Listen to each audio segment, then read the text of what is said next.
Do I allow potential tenants to walk the property through before the booking? The answer is a hard yes, yes, and yes, yes. Now, for those of you who come from the short-term rental world, that might seem a little crazy because we've all received that inquiry about, hey, I'm not familiar with this area. Can I go ahead and check out the house before we book?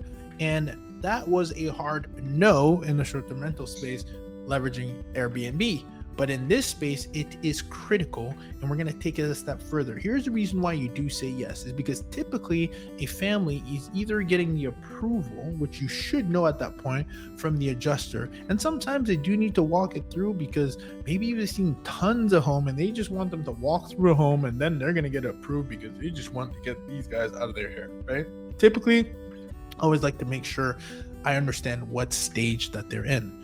But most importantly, when I do let them walk through a property, usually I'm not there, but they should not be alone. It's very, very, very important for you to have somebody there on site to be able to answer their questions and get feedback, because some people will write themselves off and think it's a deal breaker to not have X piece of thing located in this kitchen or this room, etc.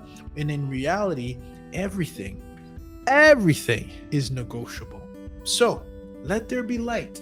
There's a lot of light coming in. We're going to keep it in the video, because when you let your tenants walk the property through, it allows them to then showcase what's important to them, their timeline, and most importantly, if there's any adjustments that can be made in order for you to close the deal, because you don't know how many properties they've walked, you don't know how many properties they're going to walk, but you do know that you had that white glove experience where you're saying anything for you to, well, secure the bag, but then give them a place to obviously relocate for the time that they're going to be, so that they're going to be comfortable. And if you are already showing that you're willing to be able to cater to them and they feel that VIP treatment, how you do one thing is how you do everything, and that may be the very thing that allows them to say, you know what, let's go with this property. We felt like the landlords of the property management company there is going to take really good care of us, and they've already addressed some of our concerns, so there's no other place for us to go.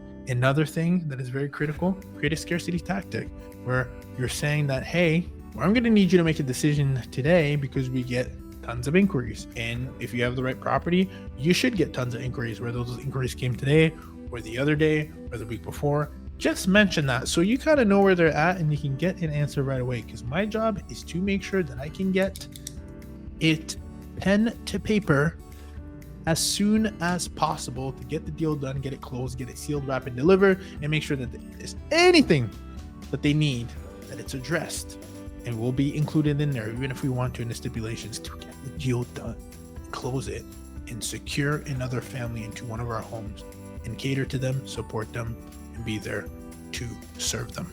With that said, never in doubt, say yes.